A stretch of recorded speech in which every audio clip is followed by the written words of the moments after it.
I was 24 and working the closing shift at a small gas station just outside town. It wasn't the kind of place that saw much action after dark. A couple of truckers, maybe someone grabbing snacks before bed. That was it. My coworker Josh and I had been there for years. It was quiet money. That night it was raining, not heavy, just steady enough to make the neon lights outside blur against the wet pavement. Around 11:40 p.m., 10 minutes before closing, the store phone rang. We barely ever got calls. I picked up. "Gas station, how can I help you?" Silence. Not the kind where someone forgot to speak. The kind where you can hear breathing. Slow. Controlled. I waited 5 seconds. "Hello?" The line clicked, dead. I brushed it off. Probably a prank. But then Josh pointed toward the parking lot. A car was sitting at pump 3, engine running, headlights off. No one getting out, just sitting there. A minute later, the phone rang again. Josh answered this time. I watched his face shift from bored to confused. He hung up and said, "Guy says he needs help with pump 3. Card's not working." We both looked outside. No one was at the pump. Josh grabbed his jacket and stepped into the rain. I stayed inside watching through the window. He walked up to the car. No one got out. He tapped on the driver's window. The car immediately pulled away. Didn't even turn on its headlights until it reached the road. Josh came back in soaked and irritated. Dude didn't even roll the window down. We locked the doors early after that. 15 minutes later, we closed and left through the side exit where we park. I didn't think much about it.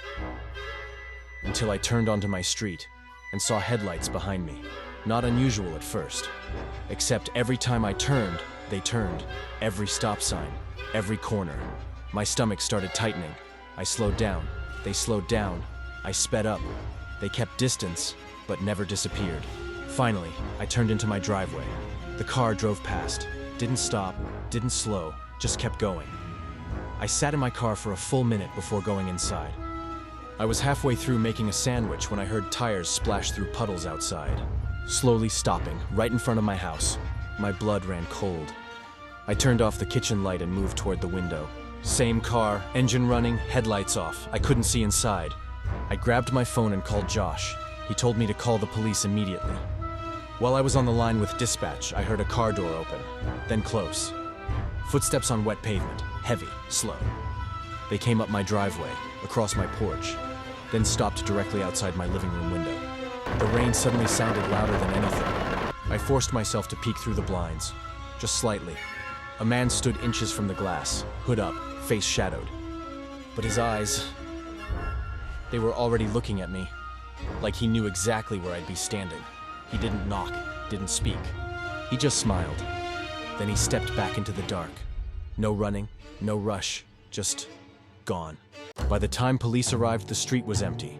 No car, no tire tracks visible in the rain, no witnesses.